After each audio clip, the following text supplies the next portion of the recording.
On this episode of Common Mystics, we had the pleasure of talking with the granddaughter of a spirit who came through to us in one of our favorite episodes. I'm Jennifer James. I'm Jill Stanley. We're psychics. We're sisters. We are Common Mystics. We find extraordinary stories in ordinary places. And today we revisit Ridgeway, South Carolina. Jennifer. Yes, Jill? What a day. We just got off the phone with the descendants. And I'm going to say descendants, even though they're not related. Teresa really feels like Mickey's sister, of Ruby McPherson. Let's recap our story on Ridgeway for our audience. Quick recap here. It all begins with a man named David Ruff. Okay, Jill? David Ruff was one of the founders of the town of Ridgeway. He didn't have any children, but his sister, Nancy Ruff, did. And she also became an instrumental figure in this whole unfolding saga that we unearthed in Ridgeway. That's right. Nancy, after leaving her brother's Daniel's family farm in Blythewood, decided to move closer to her brother David's family, or David, in Ridgeway. Yep. And making the journey that somehow mirrored our journey. Yes, from Blythewood to Ridgeway. Absolutely. Nancy married a man, Dr. Isaac Lawton, and together they created a lineage that would spread to Michigan, Alabama, and Arkansas. Little did they know that their family tree was expanding and there was evil growing in it. Nancy's spirit and legacy led us on a path that transcended time itself, leading us to Texas in the 1950s, uncovering the voices of the past long silenced by her own descendant, Ellis Lawton's actions. This tale serves as a poignant reminder that our actions, Jill, ripple through time, affecting both the future as well as past generations. This story really was the moment in time that I realized that. I always thought like my behavior was affecting future and present, not the past. Yeah. So that's crazy. Ridgeway really did change us. It For really real. opened our minds to how spirit communicates with us, the fact that time is not linear, and the fact that, like you just said, our actions today also affect our ancestors behind us, as well as the generations in front of us. So Jennifer, Yeah. I want to give everyone a trigger warning.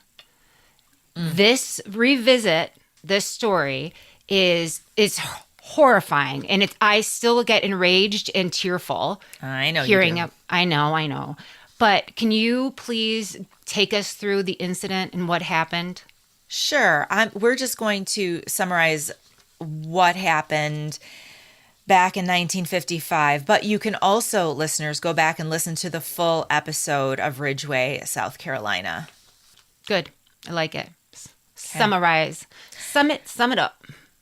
On the early morning of June 22nd, 1955, a woman named Zola Norman, a grandmother in her 60s, was laying peacefully in bed beside her 12-year-old grandson, George.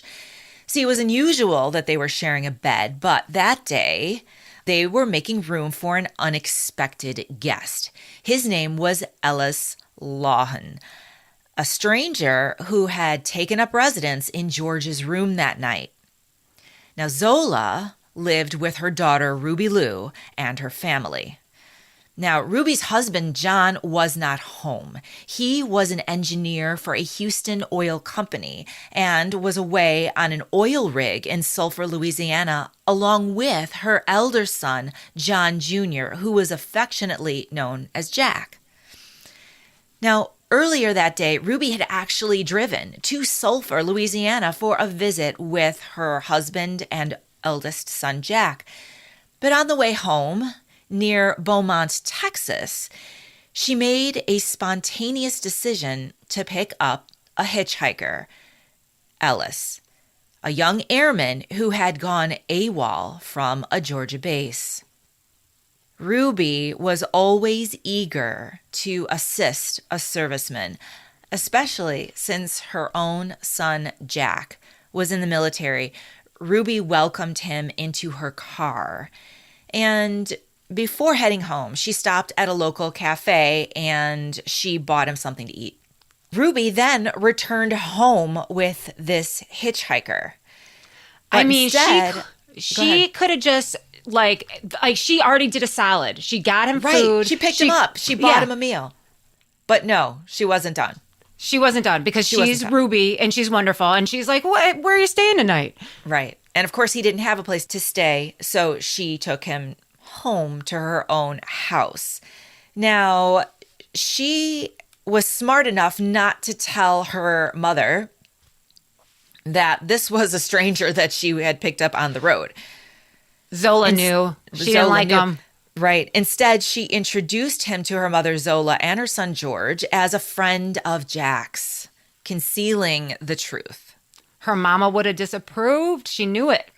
So Ruby generously offered him George's room for the night, and Ellis, the young stranger, accepted. And that's why George was spending the night in his grandmother's room with her. Now, they had dinner together, and then Ruby and George settled the gentleman into his temporary quarters and spent a few hours watching TV together before retiring for the night. But in the shadows, events were about to take a sinister turn. Cue creepy music. According to notes from the Associated Press, Ellis, a stranger in this family's home, found himself restless, tossing and turning for hours. Curiosity beckoned him to wander the hall, where he paused between Ruby's room and the guest room, catching a glimpse of Zola's door slightly ajar. And he pushed it open and stepped inside. Zola, startled, turned on the light and demanded, "Who is it?" Ellis took 3 deliberate steps toward her, locked eyes with Zola, and without a moment's hesitation, pulled the trigger. What a sick fuck.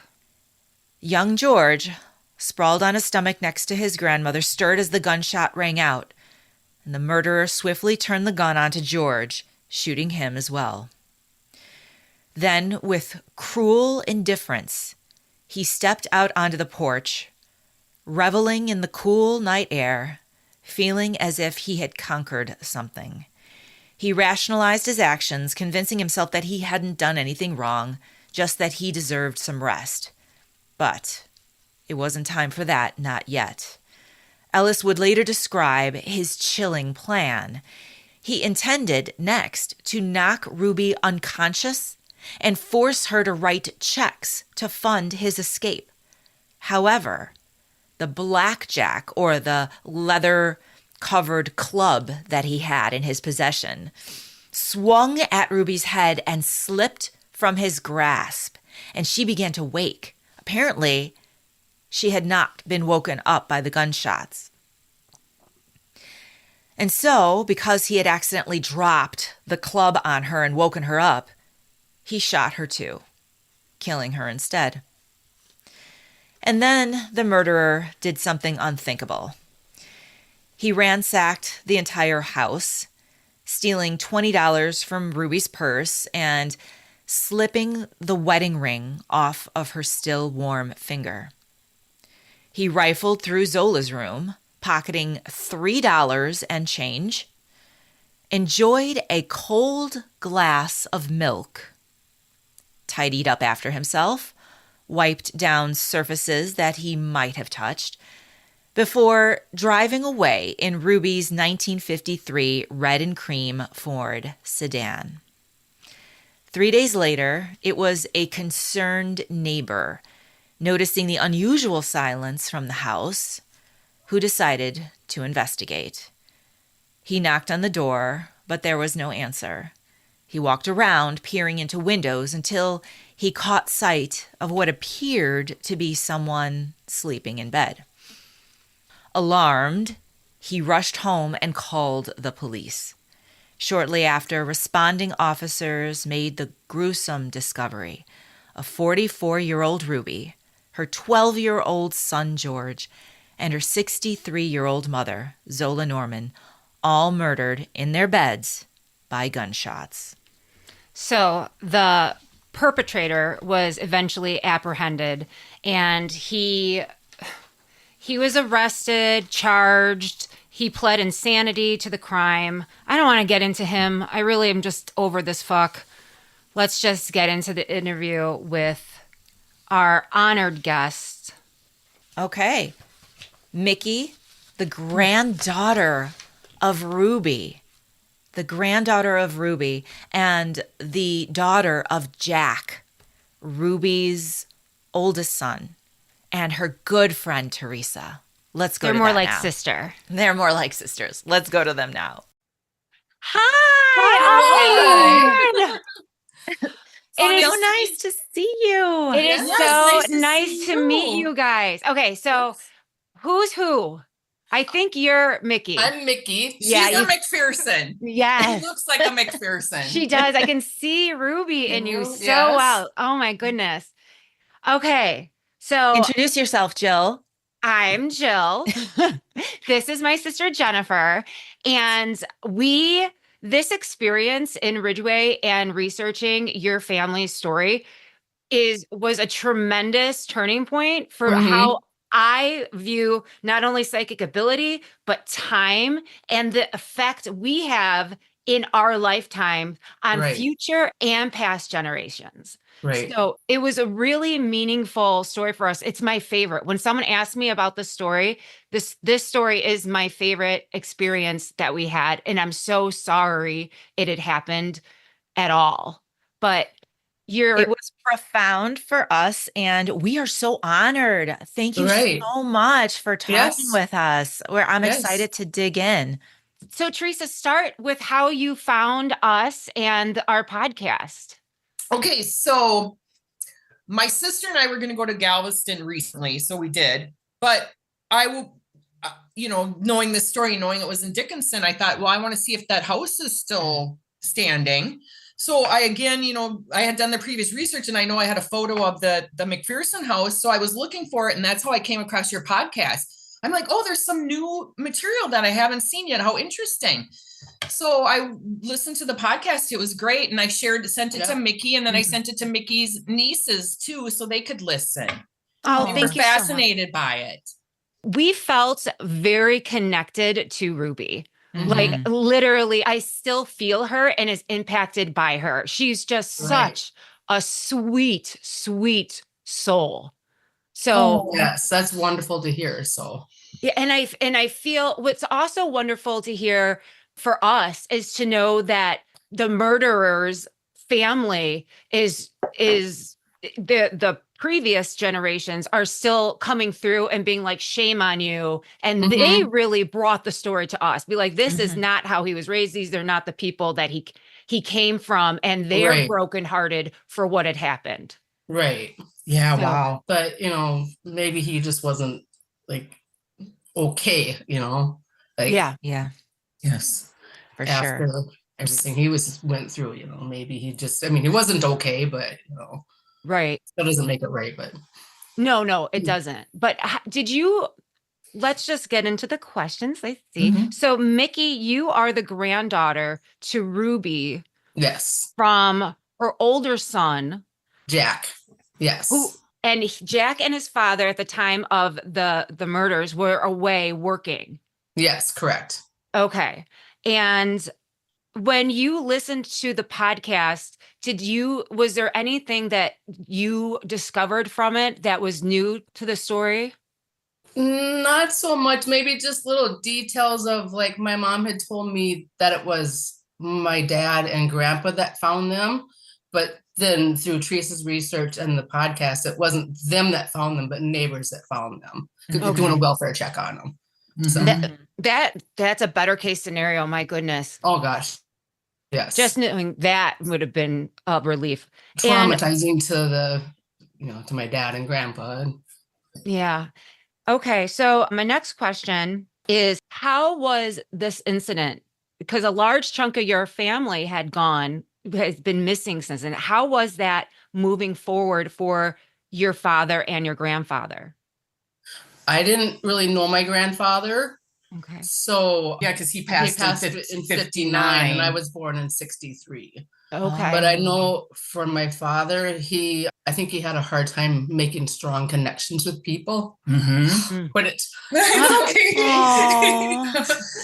Yeah, because it basically, not to jump in and speak over you, but it basically affected her whole childhood. And her dad left them when she was very young, but he always called her his little sparrow. And Quit it. Aw.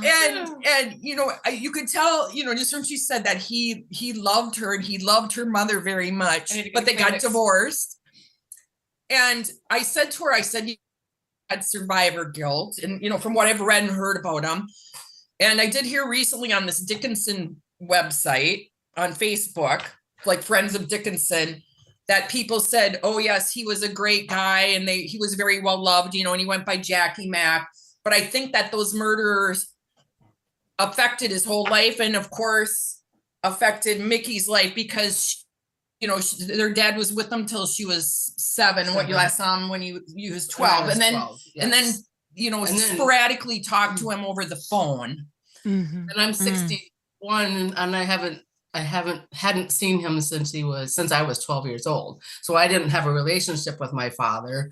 And I think he was, I don't want to use the word relieved, but maybe didn't want to be close to his biological children, because then if anything happened, he wouldn't have to go through it again. But I'm so emotional. It is, honestly, Mickey, this is really emotional. Please, please don't feel bad. Don't apologize. We were emotional. I think it's the only episode that I found that when I was researching, I had to stop and I had to just be outraged. Like, we found the story and I was so outraged. Just the details of just the hubris of that man, and to pin it like Ruby did something wrong. I know. That just pissed me off so bad. I was so angry. Just to add the insult to just a wonderful woman trying to do something good for somebody and help them out, and then again they turn the blame on the innocent person. Yeah, right. Exactly. Right. Yes. Yeah. In my opinion, first of all, I wanted to tell you 2 things. That Ruby in spirit told me that you guys were like sisters, and I wasn't going to tell you that, but I can clearly see it now. Like, I get what she's saying.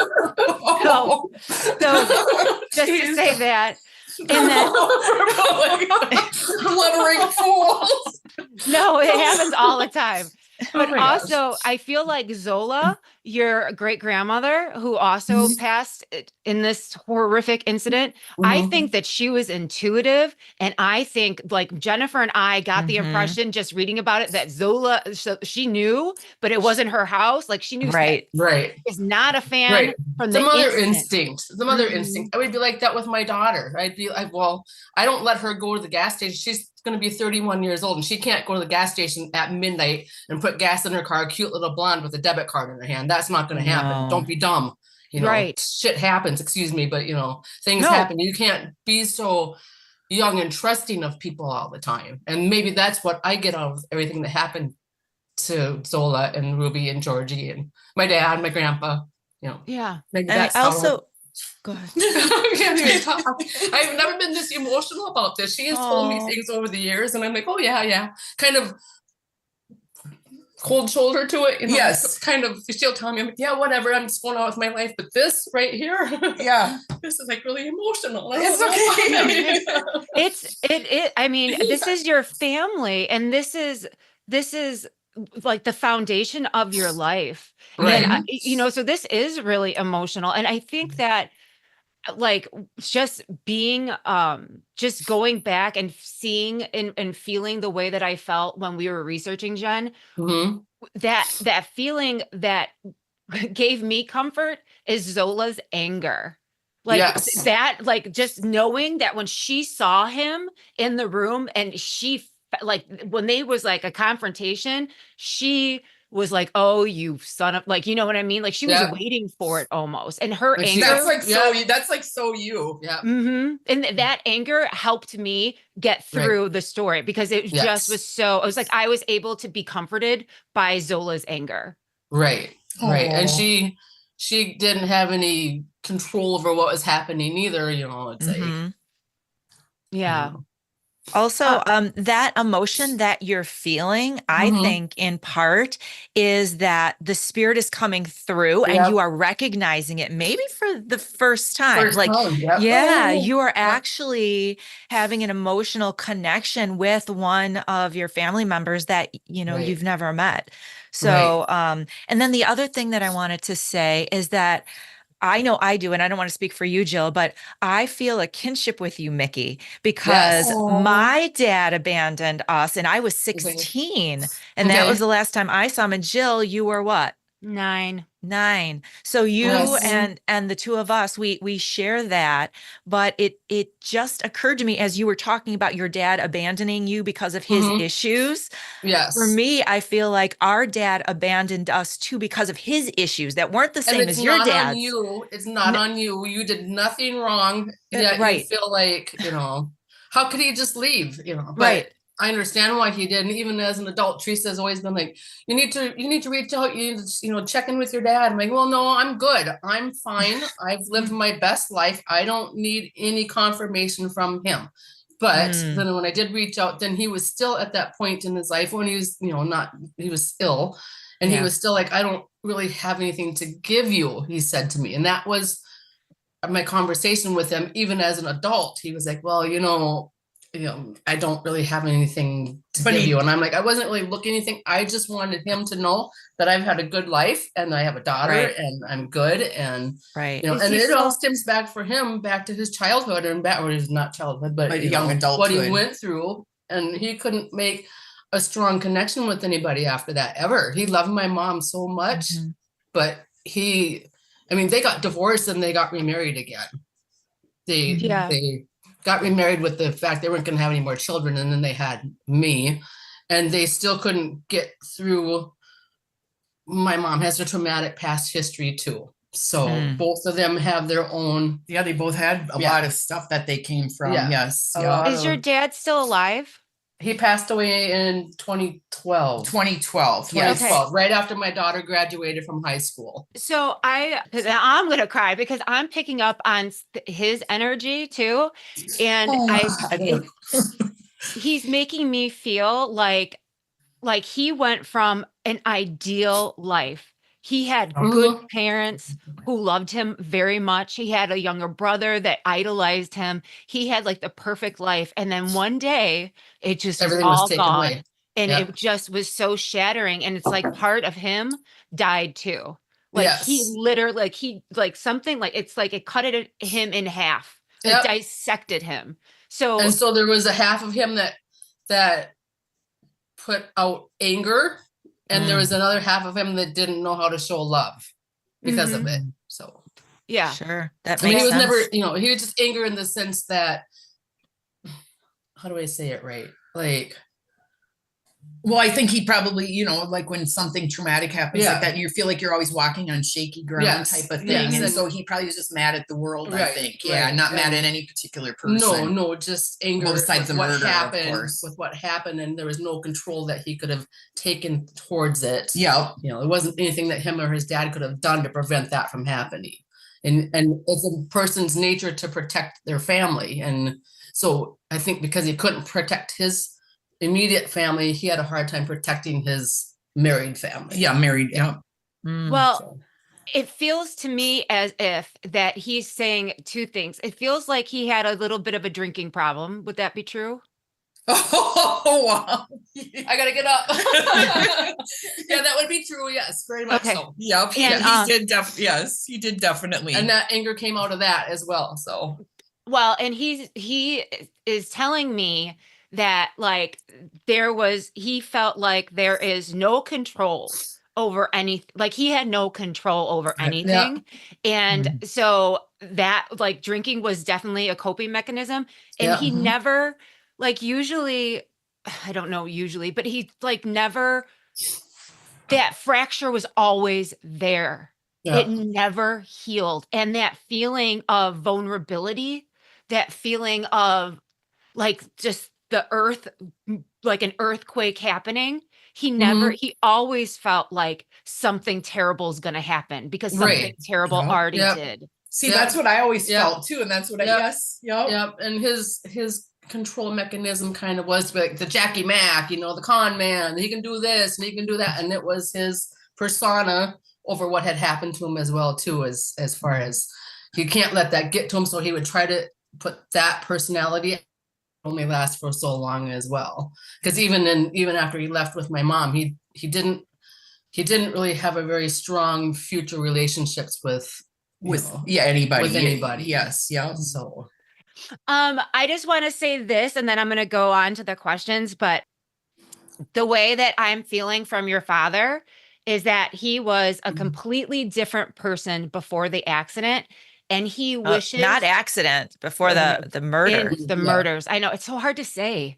It's it is so ugly to say. Yep. But he's saying that he wishes he were that person for you. He could have been the old Jack for you. Yes, I know that. I do know that. Yeah. It's like he cut it. It was literally cut him in half and changed the direct, like not only his views of himself, like he created a character to me. Yeah. Because he just wasn't, he wasn't himself anymore. And I'm so sorry. Yes. It's not good, but we've talked about like the butterfly effect of what life would have been like had that not happened. Like, would my parents have still moved to Minnesota for his job? Yeah, we try to grasp the positive aspects of it. Yeah, and I've said we're not looking at it for myself to be selfish, but that I wonder, would Jack and her mother have come to Minnesota? Because then I would have never had my best friend. So I try to look at, and I've said to the universe, I thanked Ruby for having, giving me my best friend. Yes, oh, yes. And I love that. If Ruby and Zola were still alive, would they have stayed? Down in Texas with family, because that's where his family all is. So would they have stayed? Or they said they moved to Minnesota for his job, but maybe they moved to Minnesota for him to get away from Texas. Mm-hmm. I think it was a welcome blessing is that's what I'm being told. One more thing about your dad that you need to know is that he loved animals, and he wants you to, like, he was able to make it through life with like an animal to love. So just to like let you know that he wasn't completely alone, and he knows that your mom was a loving mom and a good mom.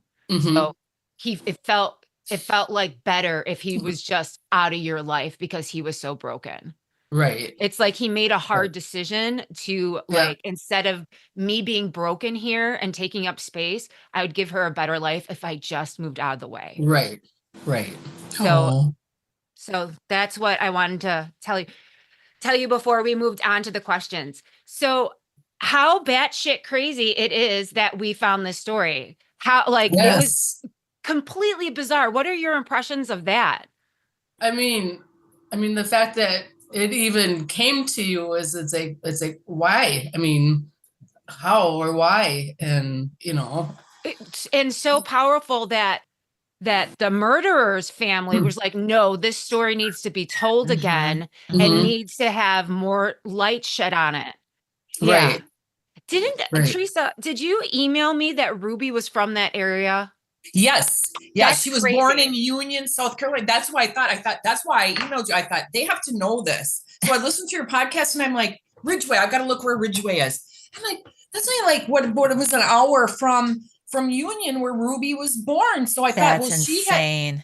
Yes, isn't it? We did not know Wow. that. We did not know that Yes. until it gives me goosebumps. Yeah, Yeah. I think I have a little bit of goosebumps right now. That's validation for us that she was coming through as well as Yes. the murderer's family. Yeah, That's Yes. crazy. Thank you for that. that is insane.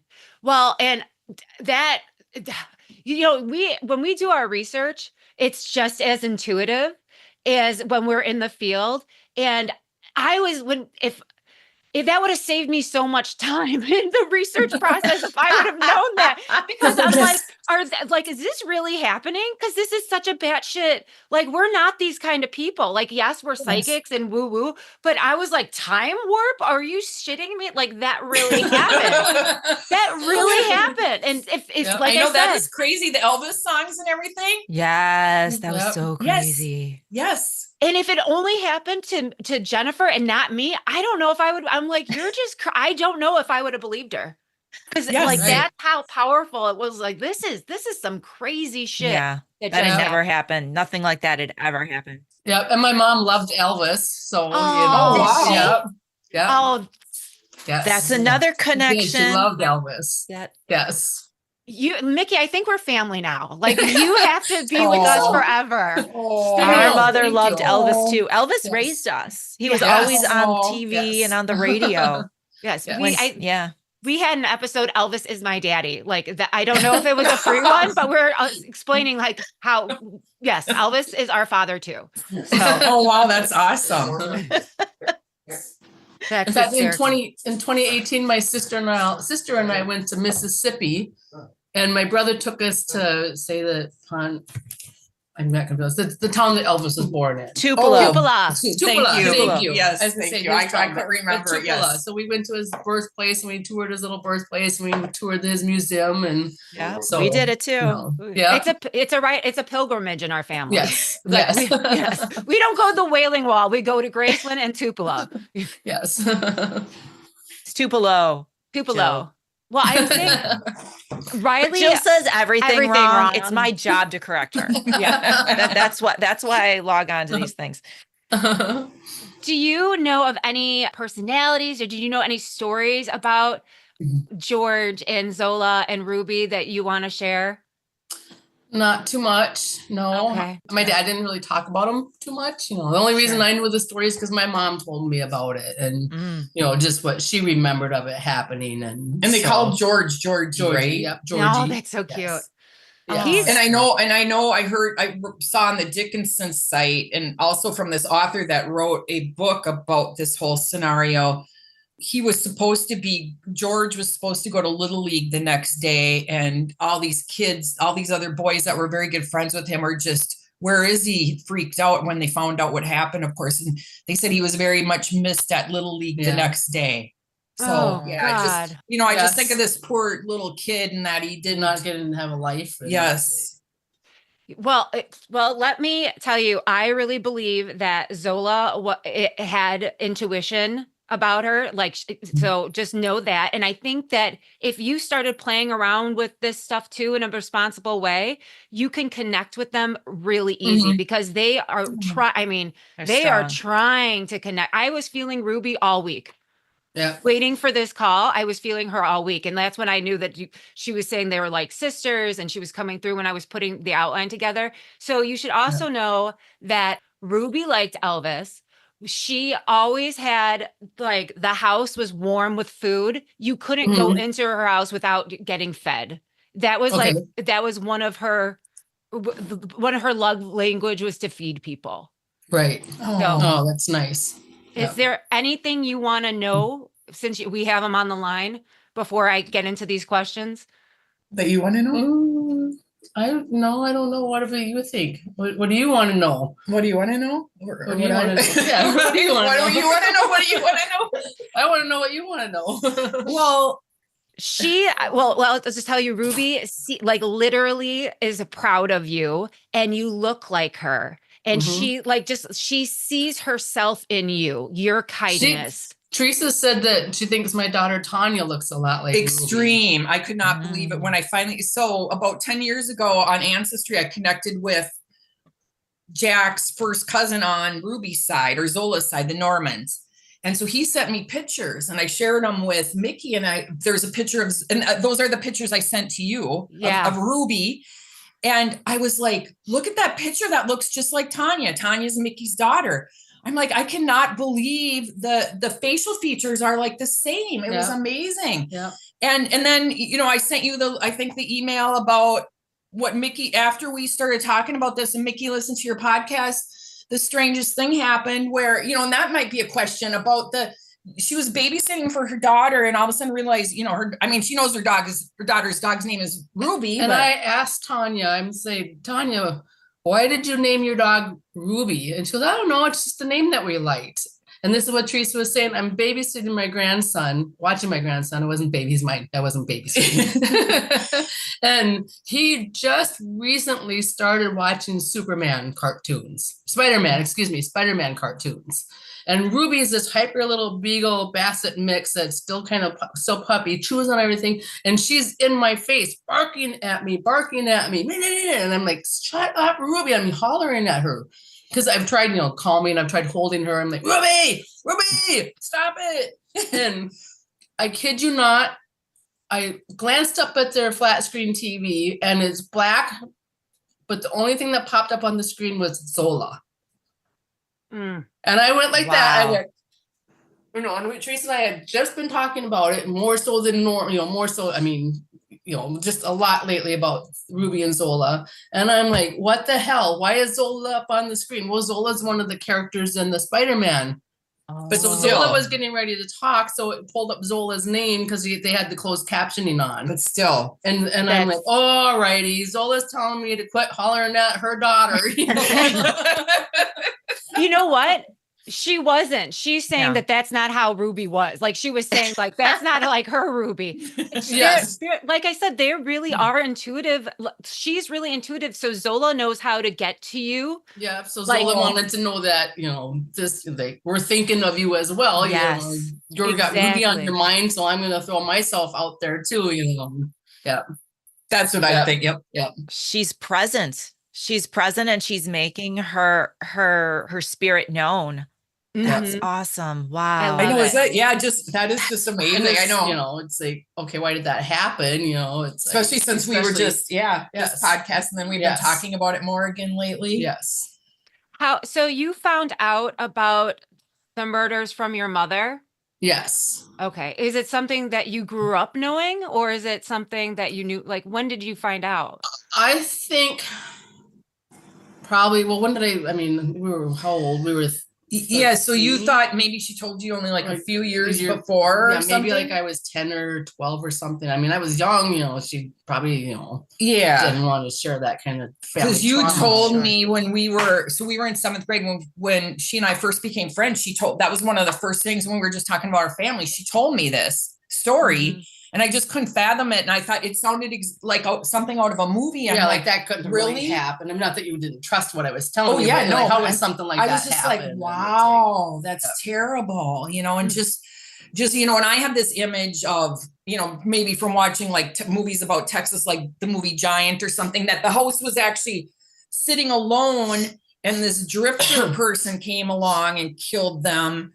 But here it was, in Dickinson, and it was a very residential area. And, as I started doing the research about it, because I was so curious and found the articles about it, and I saw the picture of the house, and there was like pine trees nearby, and it was a very residential, residential, normal family home. Yes, right? yes. Not the... Yes. But just, how traumatic that, your father and grandfather were at work and this happened, and they just had seen your grandmother. And then she returned home and that happened. Yep. Yeah.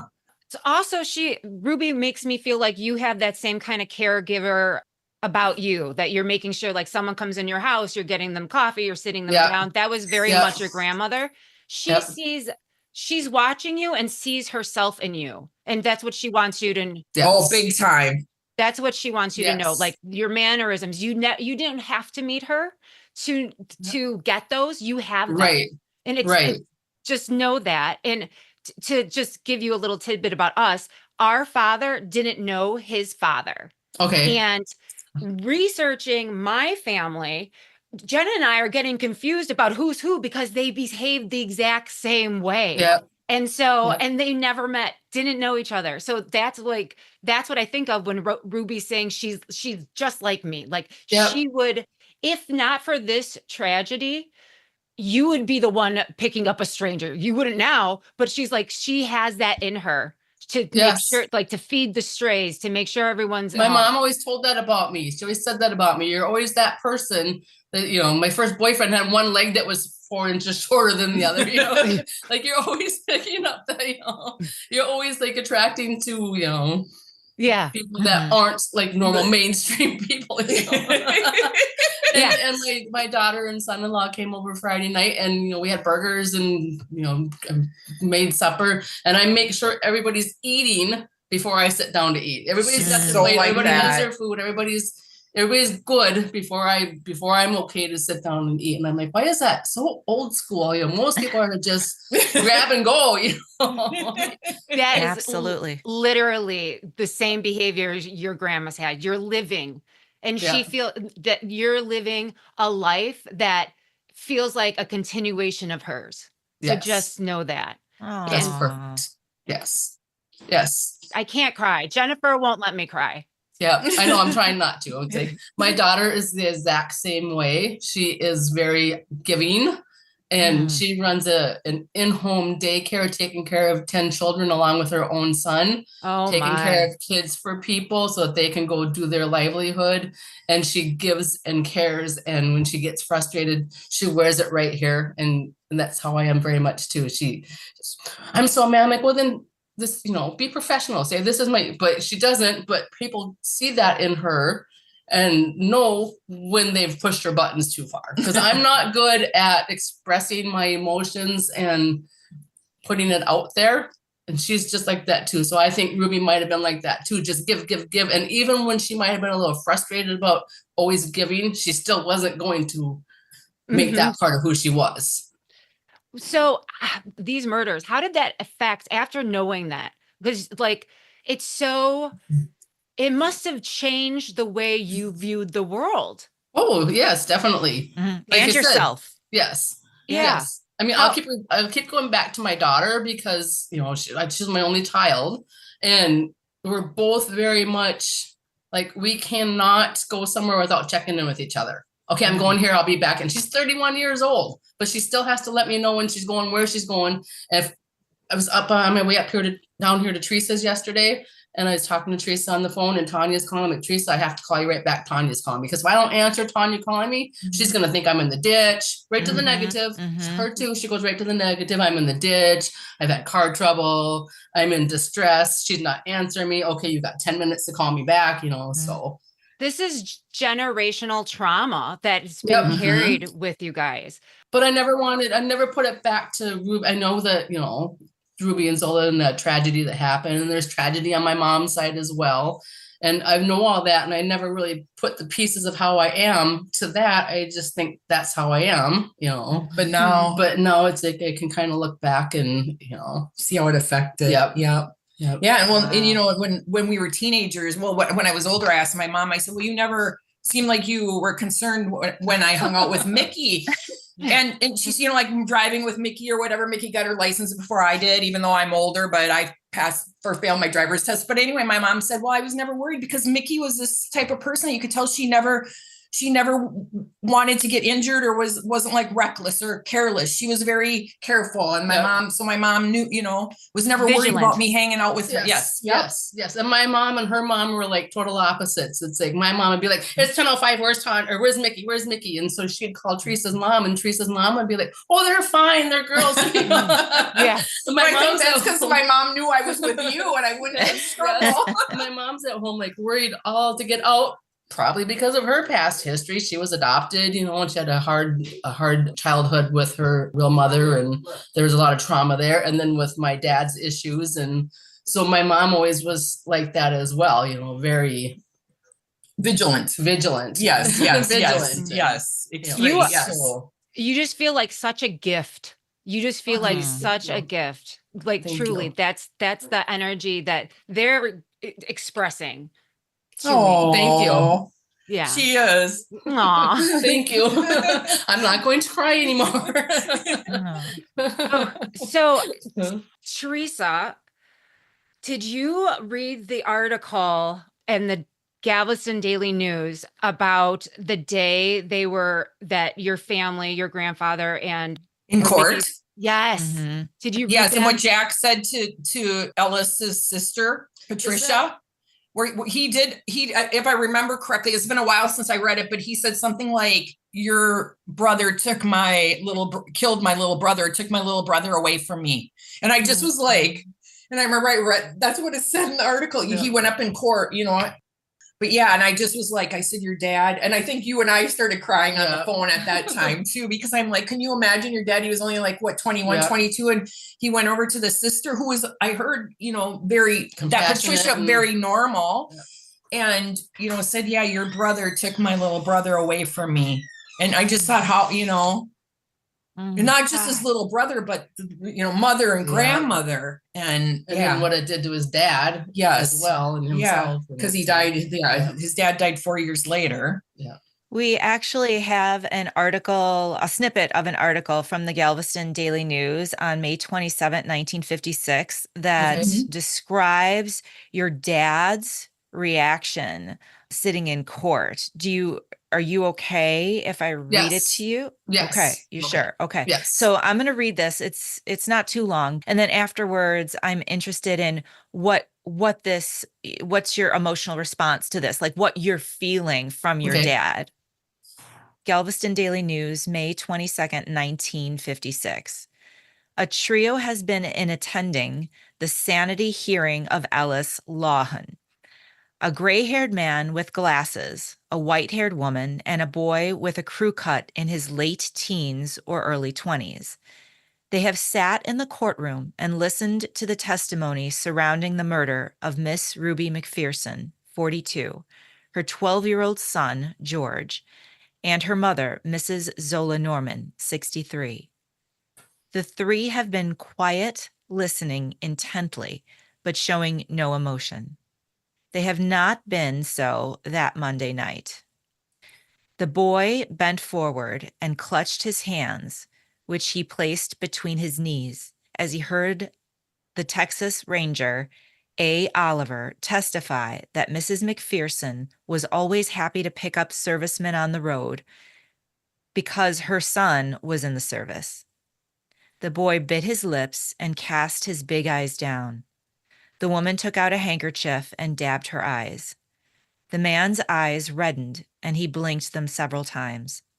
The boy clasped his hands so tightly that his knuckles showed white, and he too blinked his eyes and looked upward. This was when the same witness testified that Ellis admitted going into Mrs. Norman's room and shooting her, and then George, who was sprawled on the bed on his stomach, attempting to get up. Ellis shot him too. You see, Monday was George's birthday. He would have been 13 years old. The trio of spectators is John McPherson, the husband and father, Jack, the son and older brother, and Mrs. John McPherson of Bel Air, Michigan, a grandmother and mother-in-law. Mrs. McPherson said, if they find this boy insane, then there's something wrong with the laws of Texas. The older McPherson said it's the only defense they had, and they better make the best of it. The boy said nothing. It was his little brother's birthday. So that boy sitting in court was your dad. Yep. With his dad. What are your impressions of this information? That no one should ever have to go through that. Yeah. That he even lived to the age that he did is impressive because of what he went through. The strength. And to keep moving forward and everything in his life that was based on that changed his whole future. So he didn't really get to have a life either, It's like when you hear that someone loses a family member, well, then that changes them as well, and they don't have the same life that they were supposed to have. And how do you make the best of that? You're either gonna move on, and I think for me, my coping mechanism is to be Yep. I heard you. Yep. I know, Tracy, you're doing it. Yep. Happy, glad you're doing it. And then My research, yes. Yeah. I know. And Pushing it in her face, kind of, but it's not right. But it just because I was like, so yes, something you were was so compelling interested me. in it, Yes, and yep. So The strength. just the unfairness of it, and I mean, your father's brain wasn't even developed yet. Like, it doesn't No, fully develop no. until it's like, so it's such a time in his life, and to know to have to sit there and go through that. I Yep. mean, I can't even read it without crying. I know. It's to be in the courtroom is just the strength of your Yes. father. It must have took anything out of him, and that strength I see in you too. You have Yes. that same strength, that same composure that he had. Yes. But I always, when I'm like, even now, I'm like, okay, look up the light, look up, When you talked about your dad's eyes going up. yeah, like he's trying to control it, and I She do does that. all the time. It's my coping mechanism, and it's like I'm an emotional person, and I sometimes think, well, I'm good now, but then like this is like pulling out the emotions as well. And so look at the light, they'll be okay, and say, look up. well, when you look at the light, think up. of your dad. Yes. When you just think of your dad and just look up and just be Yes. like, hi. Hi. Okay, so have you done your own research? Obviously, Teresa's already answered that regarding the events of that night. So Not so much, no, Teresa. Yeah.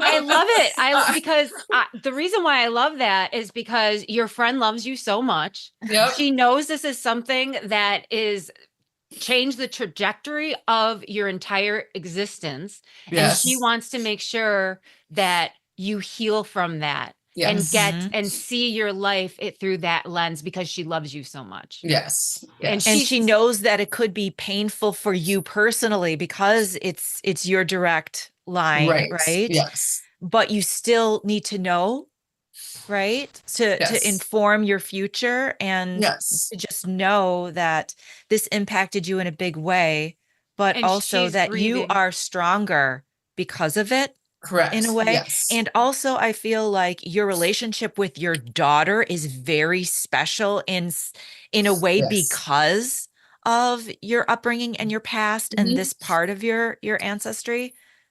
Yes. I will agree with you on that. And it's like all of it. Yes. So I have a question. Have you talked about, like, did your family know about what happened to the murderer? Like, Well, like you mean like he was put in prison and I then think when they your mo- released him? I think your mom knew, right? that he was released. He actually wasn't in prison, but more of a psychiatric Insane. hospital. Yes. Yeah. Yes, in the hospital. Yes. And I think my mom knew. Yeah. Because you Yeah. said your dad never talked about it, but I think you said your mom said that he got released at some time. Yes. Yeah. They found out later. Yes. Yeah. Not when it happened, but Yeah. later. Yeah. Yes. And so that was that important detail part of the lore or your own family lore, or was it not something that kind of colored the whole situation, the history of the situation? For me, again, it's just like okay, Because I got to tell you, Jill and I are irate. Yes. Truly irate. I was really Yes. and No, his, yes. his obit put me over the edge, like in rage. Like I hulked out. I was like, are you kidding Right. Yes. me? He's an avid reader and always tried to learn new things. Really? No, It's I really know. Yes, I Yeah. agree with you. It's really Just like he was a Crazy. normal Yeah, like a normal normal- guy, There was just not like this- a bachelor that just read books and just hung out and was mellow. there was nothing Right. in this old bitch about the Nothing. murder of three No. innocent people that No. were trying to do him a service. And exactly. yeah. Yes, it's very frustrating. Yeah. So very- that just pissed us off. Yep. You're That better pissed- than we are. Yep. Nikki, you're better than we are. Yeah, and to tell you the truth, I think your father, if he would have known that, I don't know the time frame, but he would have lost his shit. I don't think that something could have kept your father from choking that guy out. Like, Right, for real. no Like, I kidding. could just, Jill. I'm just saying, I'm just telling it. Like, that's what It's a he's good saying. thing. It's a That's good what thing he's- that he didn't. He I'm wasn't just aware of that. And I'm just relating what the spirits are saying. He literally would want to choke the life out of that man. Yeah. And who And rightly so. Yeah, I don't blame him. I like on pure emotion, I don't blame him at all. Right. But the fact that he lived on a tree-lined street across from a park really pissed me off because I know. that was like, you son of a bitch. And because I know. like I would almost feel like it would be haunting for him to see a 12-year-old at the park playing, like Right. going to Little League, and not think of you killed and snuffed out the Like, potential. I hope it was Did he- haunting for him. Like, do you think he had any remorse whatsoever or any compassion? Yeah, that's or a question. That's a good Do you question. think that this man was like able to make amends with his life? Let me look at his picture. Hold on. And Yeah, that's a good question. yeah. And I mean, I'm sure 'Cause your he was dad young. probably wondered that. right. And he was young too, and he did a terrible, tragic thing. But here I am trying to find the benefit of everybody and the good in everybody, and maybe Let me pull up his picture so I can look at his face. Hold on one second. That's heavy. and what year was it that he was released? It was Was the it early the 70s? 70s. I think. 70s, yeah, like 72 or something, I think. Yeah, 72 or Yeah. 73. So Yeah. so he got to live a good majority of his life Yeah. as a free person. Yeah, in Yeah. Arkansas, Yeah. near his Yeah. hometown. That small town in Arkansas. Doesn't it, like, the details just get me riled up as you're Yep. talking? Mhm. Yeah, he died in 2013. Yeah, year after Jack Year died. after my dad died. After Mhm. Jack died. Mm-hmm. Yeah, because I couldn't when I was doing the research and looked him up, and I knew in 2010 he was alive, and then I, kept kind of watching, and then all of a sudden I saw his obit in 2013, and I thought, wow, he outlived Jack by Yeah. 1 year. By 1 year. What are you getting, Jill? It's like looking at Marilyn Manson to me. Marilyn Manson, like Charles Meryl, Manson. Charles Yeah, Manson. Sorry. Well, Sorry. Like Marilyn Manson. Marilyn Manson. Trying to get the connection there. I mean, Yeah. he's a scary individual, but Yeah. he's not a murderer. But he's not. No. But his eyes, to me, I Mm. have to read the eyes, and his eyes look like sharks, like just Like, dead. yes. So Yeah. Big and dead So- inside. Yes. I think that he was a true sociopath in the sense that he doesn't experience normal human emotions. He Mhm. doesn't make connections with people the way normal, functioning, healthy people Right. make connections with others. now as an adult because of what happened in the past or even back then when it Even back, happened. no. I think his entire life, he was a true sociopath, and he was able to do horrendous things without feeling because Mhm. those feelings didn't come naturally to him. I think there was some level of rehabilitation that happened, but just to the point where he learned to maybe not be dangerous, maybe function better. But in terms of remorse, I don't think he had the ability to feel empathy or to remorse. feel remorse. He just learned how to blend. Mhm. So in that regard, it was a successful 20 years in the hospital because he learned how to blend in with people who are normal, who have a normal Right. amount of empathy and who don't hurt others actively. But did he take responsibility? No. Did No. he feel any empathy for what he did? Any remorse? I don't believe he did. That's my take, Jill. I agree with you 100%. That's wonderful. And I also would say, and when I'm looking at his picture, what I feel like's coming through from the prison, he had to follow the rules. Mhm. And that structure and the rules that he had to do made him less dangerous, saying that there's Right. like, these are the rules, you follow them, and if you don't, these are the consequences. And Right. having that strict boundary helped him rehabilitate, but he's still a sociopath. He's still Right. Right. Because he Yeah. left he left the service too, correct? I mean, Yes, yeah. He was from the AWOL. service because He he was couldn't AWOL, follow yeah. the instructions and the rules, and so even then he couldn't have that pressure in his face, follow these Right. rules, or else, so he or else, and then Right. Well, he escaped the consequences. yes, He went escaped AWOL, Yes. right? consequences. He went So he AWOL. was presented with rules. He didn't follow him, but he didn't suffer any consequences because he just left, right? Right.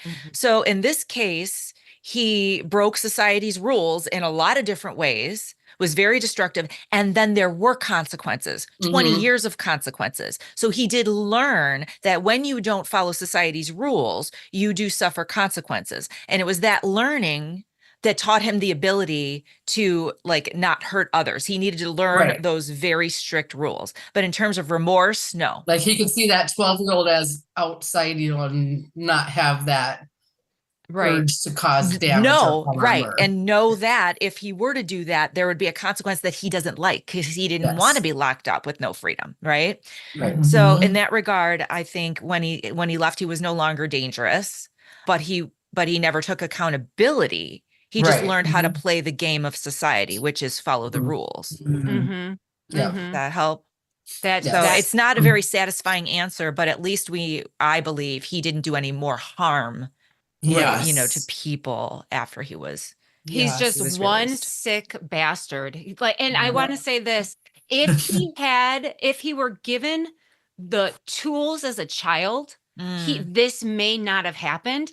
But he was just not raised by some. Well, first of all, there wasn't that communication about like sociopathic behavior and these Mhm. indicators back right. Mhm. And then. mental illness. There wasn't Right. a widespread understanding of mental illness. If you recognize somebody was mentally ill, you certainly didn't talk about it, Right. Right. And Yeah, exactly. Yeah. right? You would hide it.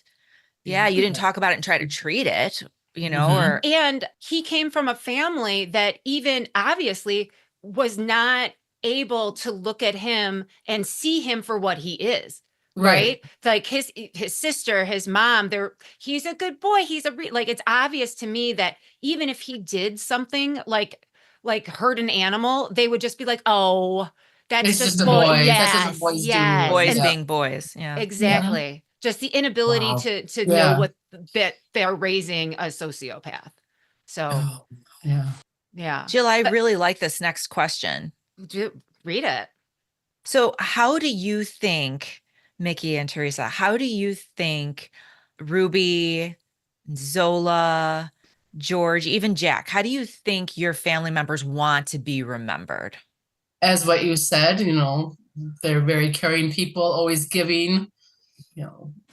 Georgie didn't really get to have a life, so he would want to be remembered as what he wanted to do in life, and Mm. what Such about a you? happy kid. He said yes. well, and I think like what you were saying, and Mickey, what you said too about like your personality and how Ruby is, and I think that's how she wants to be Yeah. remembered. And just when I read about her and I read other articles about her, she was in the Dickinson Garden Club and did all these Yes. extra things and Yeah. took in stray. That author told me she took in stray animals Mm-hmm. and would find new homes for them because that author, his name was Stephen Long. He said that Ruby gave them their first dog because it was a stray, and she was very caring, and I think that's how she wants to be remembered, and that's how Mickey has always been. I mean, and then obviously she's been my best friend since we were 12. So Yes. yeah, so I think through Mickey, I think, like you said, Ruby's personality comes through to be remembered, and yes, and your grandmother also. Yes. Ruby is making me feel to tell you that you are her legacy. Okay. That you are her, and like the goodness in you that you're able to do is your own, but you're doing it for her too.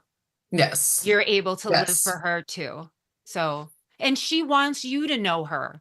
So, it's ironically, Jennifer, after we get off the phone with you guys, Jen and I are going to talk about a meditation to connect with loved ones in spirit that's going to be dropping in the feed, ironically enough. So that would be available to you to use. So bring Zola and Ruby and even Jack to you in spirit, because Right. Jack has a lot of things that he's processed on the other side, and he wants you to get to know him as the energy that he was before these murders. Right. Yes. Oh.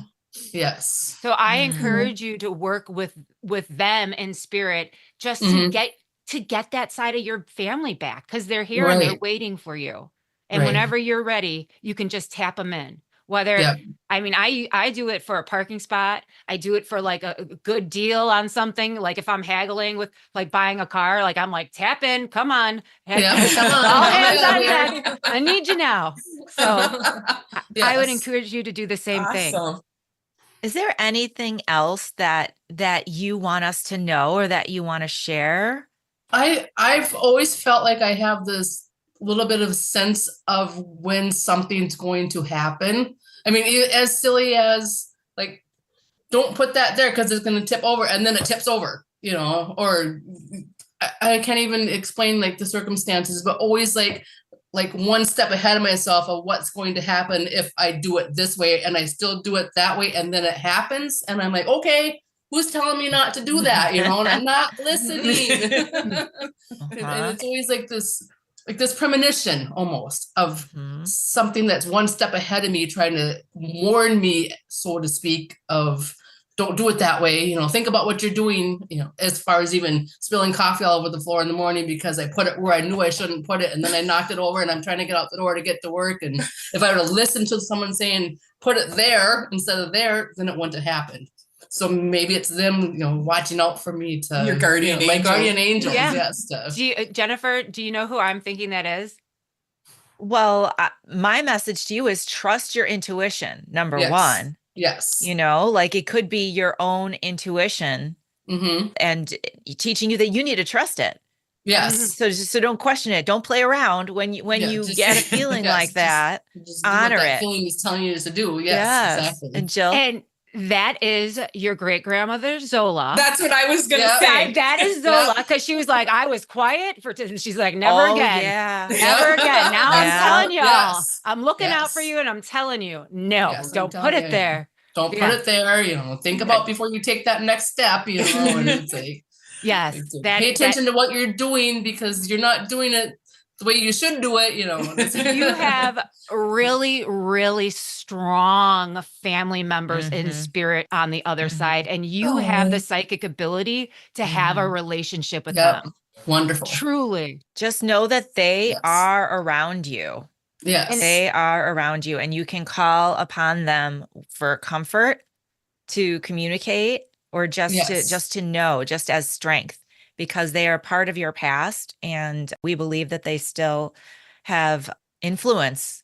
Yeah, and so then they're part of my future as well. So, Exactly. yes. Exactly. Yes. Even Georgie, George will come to you in an energy of just pure joy. That's his energy. He is just a joyful, joyful kid.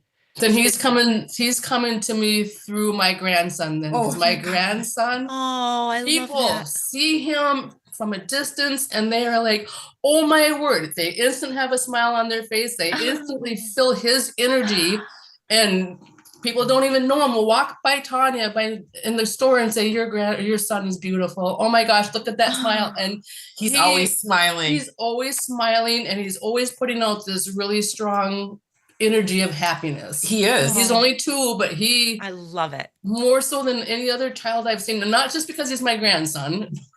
I asked her, I said, does he always smile? Because he's always smiling. And yes, he is always smiling, and even when he's crabby, he still has a smile on his face. And so maybe that's a little bit of Georgie coming out, living a life that he didn't get to live. Exactly. I feel like you just living your life and doing and being the people that you and your family and Teresa are really healing. Yes. Healing not only the present and the future, but also the past. Right. Yes. So they want to say thank you. Thank you. Oh, you're gonna cry. I am. It's really like, yeah, I am. Sorry. They want to say thank you.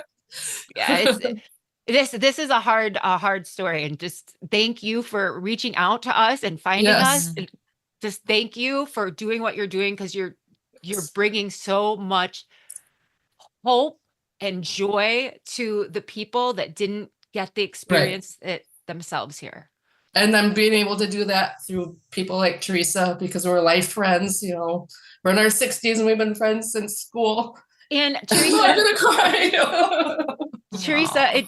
it's not lost on me that these stories are traumatic and you're taking the pain. You're the filter for her pain. Yeah, I want you to know that. That is not lost. She's also very much like she loves to dig into family history and find pieces of information, and I can say I have not always showed the same enthusiasm. Well, I'm sure there's been times where Teresa's hung up the phone going, well, I thought she'd be a little more excited about that. Have you? Well, no, because I always knew I always knew it was painful for you. And I know you were being very stoic. Yes. But I always felt like there was something pushing me to like tell you these things. And I would sometimes stop, you know, and my heart would say, keep telling her these things. My brain would say, she's not ready. Yeah, or maybe I'm pushing too much on her, you know, the logical part, like, oh, Teresa, you're just being too pushy and you're, you know, a genealogy nerd. But then my heart kept saying, no, there's for some reason I have to tell her these things about her dad's family that I found out, you know, it's like a piece of her. And I always could tell Ruby, and I, you know, just reading from her, but I just had this sense that she was like Mickey and very caring. And when I found out she took in stray animals and she'd help people, I thought that is so Mickey. And that is Ruby. That's your connection with Ruby. Because like I said, she says that you guys are sisters. She's inspiring. You were being inspired by her because she wants her granddaughter to know her. She wants to still have that relationship. Yes. So yes. It's just so random, you know, and then I came across this. I mean, I hadn't really been researching anything. And then I just, because of my sister was the one who actually said, oh, let's go to Galveston, you know, for a little trip. And I'm like, sure. And then I thought, yeah, I wonder if we should drive by that street and see the house. I don't know if I could, it might be painful, but I started doing research again. And then I came across your podcast and I sent it to Mickey. I listened to it and I'm like, Mickey, you have to listen to this. And then when I like Ridgeway, South Carolina, that's only an hour from where Ruby was born. That is crazy. And I mean, I know you came through the connection the other way through the murderer's family, but that Ruby was from that same area. There must have been maybe some other thing going on too that was helping with the momentum. I don't know. It was just amazing. 100%. Yeah, for sure. No one's more surprised than us, like truly. And just, that is crazy. And even though the murderer's family, the present and the future aren't able to hold him accountable, his great grandmother is. And I think, I want you to, like, if nothing else, she was the one to be like, hey, look into this family. Wrong. Yeah, that is wrong. That's not okay. This wasn't handled all right. And I'm pissed about it. And just knowing that and bringing it all together was really, I'm grateful for her, you know, for her, because if not for her, I don't know if we would have been able to find the story and connect you with Ruby. I know. Yes, I know. That is just, it's just so amazing. Yes, I'm very grateful. Yes. Well, we're grateful to you for your time and for reaching out and for helping us almost put another bookend, a bookend on this story with your story. And it gives personally, it gives me hope knowing that Ruby's generations are thriving and living through. Living through and continuing to exhibit all of the love and positive things that she had to offer in her life, right? So thank you both. You're just lovely ladies. Thank you so much for joining us today. I feel like we know each other. I know. I was just going to say, I'm sorry. You're not going to get rid of us now. Now we're family. And we're coming to visit. So thank you. We love you guys. Thank you. Keep in touch. Thank you so much. We will. Bye. Thank you. Bye. Bye. And we're back. How do you feel about that interview? I feel like cathartic. Like that whole conversation was somehow painful, but cleansing. Agreed. I love them. They're never going to get rid of me. I'm going to be like, what are you guys doing for Christmas? Let's hang out.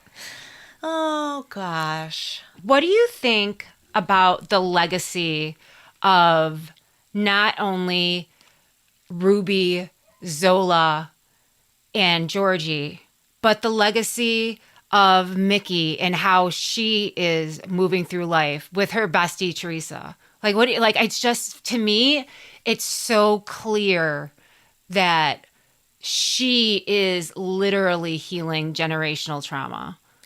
You know how I feel, quite honestly?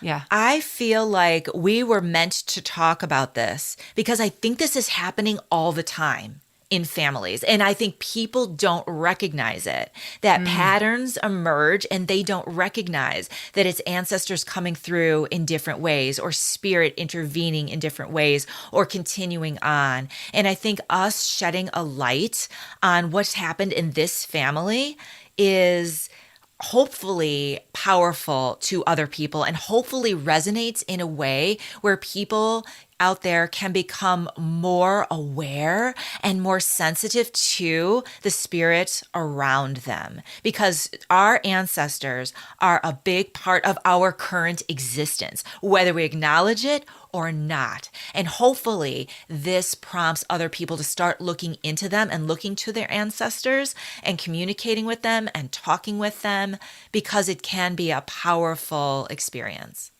I love it. Let's end it there. The only thing I want to add is that Nancy Ruff Lawhen, I don't know how to say her last I name, don't and I'm either. sorry.